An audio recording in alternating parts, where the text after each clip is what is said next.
Here's how to catch a cheater using your subconscious mind. I came across a video of someone who found that her boyfriend was cheating on her by connecting with her subconscious mind. It sounded a lot like the way I caught my ex cheating with my subconscious mind. So here's how to do it. The first thing you want to do is to learn mindfulness. Learn how to calm your emotions. Learn emotional resilience. So if you are anxious,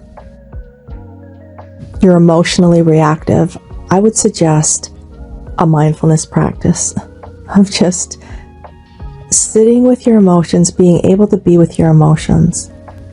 If there's something from your past and that trigger isn't going away, hypnosis can help you neutralize that emotional response, that emotional reactivity.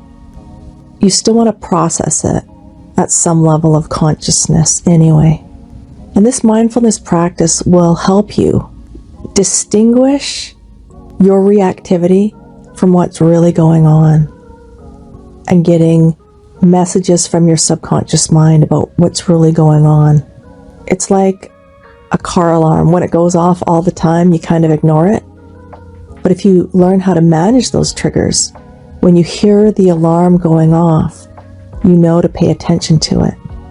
So with me, I've been doing a mindfulness practice for a long time.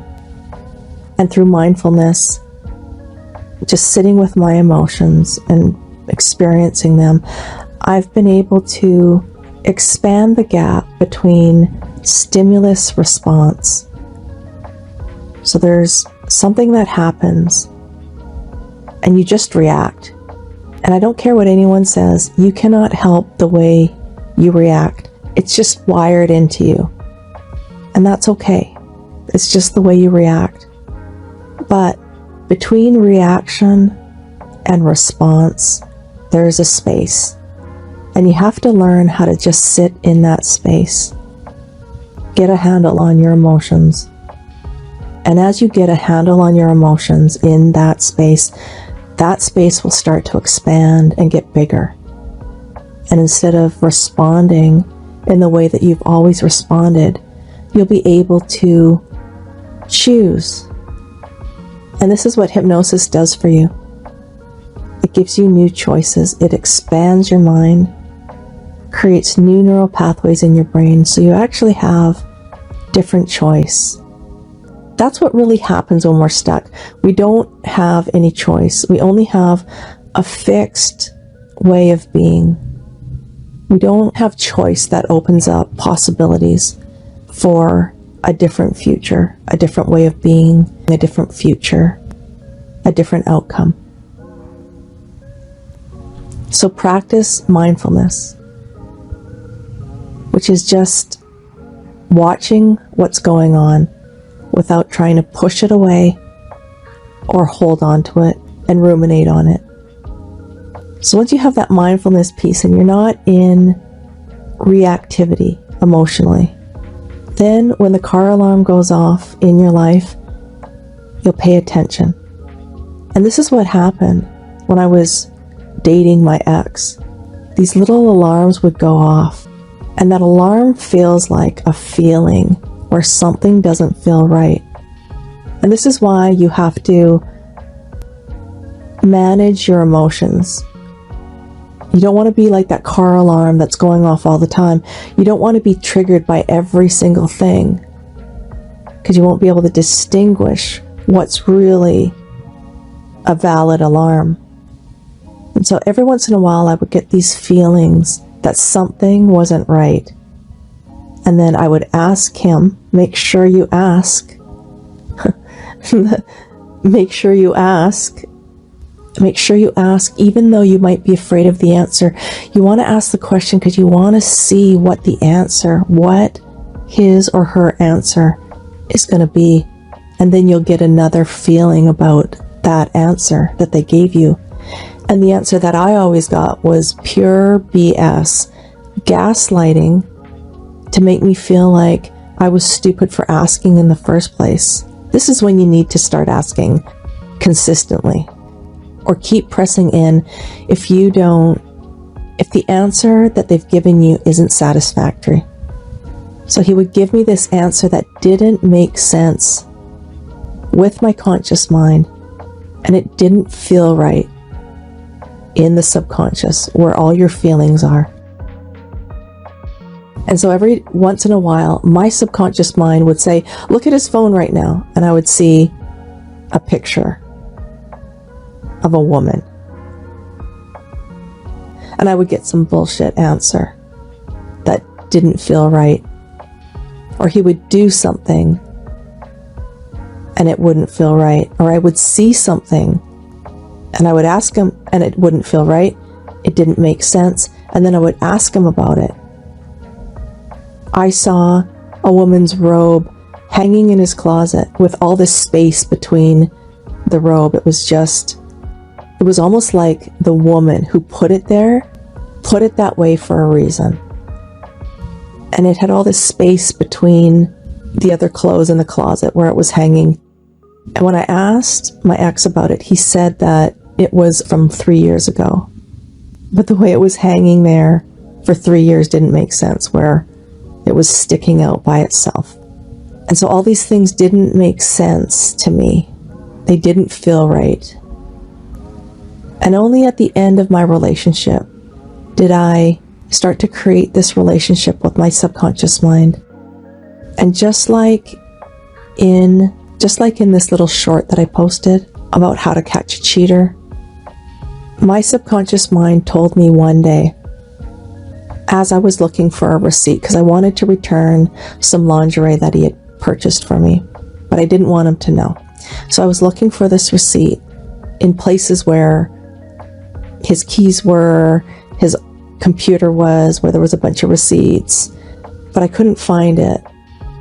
And I obviously didn't want to ask. I wasn't digging around in drawers or anything, but I was walking through the hallway, and just like this woman, my subconscious mind said, stop. Look up. I saw this box. It said to me, pull down that box. I pulled it down. There was the receipt. It was a whole box of receipts. And there was this pink receipt sticking out. So I took a picture of it with my phone. I put the box back up.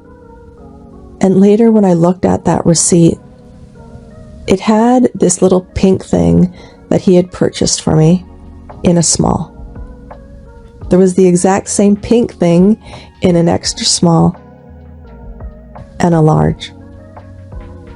And the reason why I can laugh about it now is because I did a lot of work to complete that, to put that in the past. Because I did a lot of work around this whole cheating incident. I talked to therapists. I shared, even though it was really difficult to share because you feel so much shame and you feel stupid. You don't want to share it with anyone, but at least share it with a therapist or a counselor. And then as you complete that, as you resolve that, share it with people.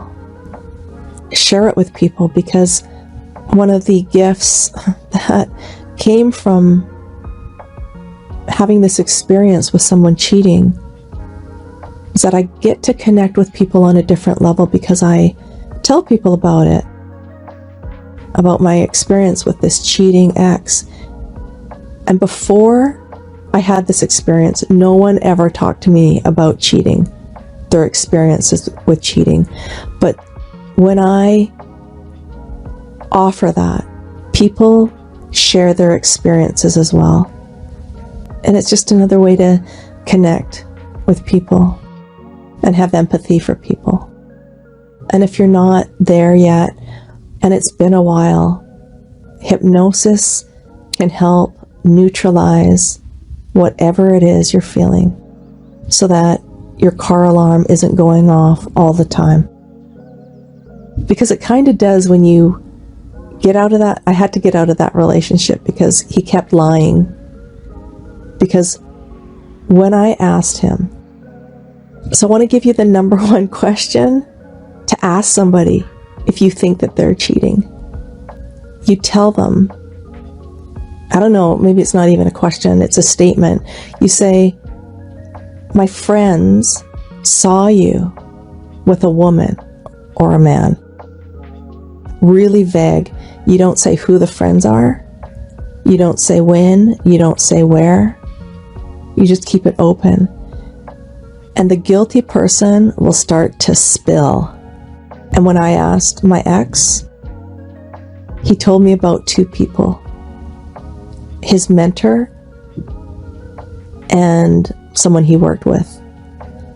And then my subconscious mind looked at his phone at the exact moment where he was looking at a picture of his mentor, air quotes, in a low-cut bathing suit.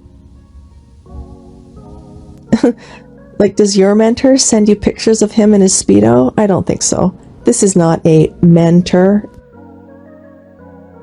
And this is how the subconscious mind works, because I trusted him 100%. But every once in a while, my subconscious mind, so I didn't look at his phone or anything like that, but every once in a while, my subconscious mind would say, look at his phone right now. And I would see these women. I would see him looking at these women. So use that question. It comes from a book called Never Be Lied to Again by David Lieberman.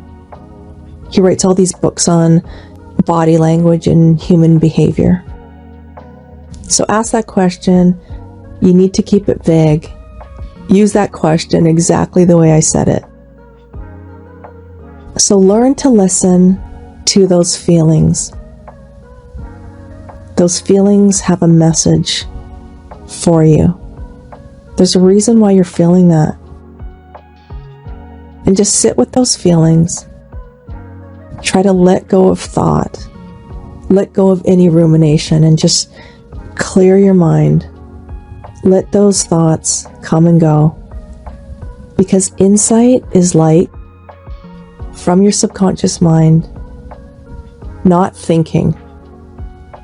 Not the thinking, the ruminating, not this heavy, not this black cloud that never leaves, but insight from your subconscious mind is like a light bulb going on. It's like a flash of lightning that comes out of nowhere. Watch that little video. I've got it in the description. So when you get these thoughts that come out of nowhere that say, go down that way, turn this way, call this person, start to listen to that. You know, as much as it's safe to do so. But you know what I mean? Start listening to those little thoughts that come out of nowhere that don't follow a logical pattern. Just like she said in the video. And start to listen and connect with your subconscious. Have you ever got one of these insights, these flashes, and followed it? And it actually showed you something that you needed to know? DM me or let me know in the comments what happened.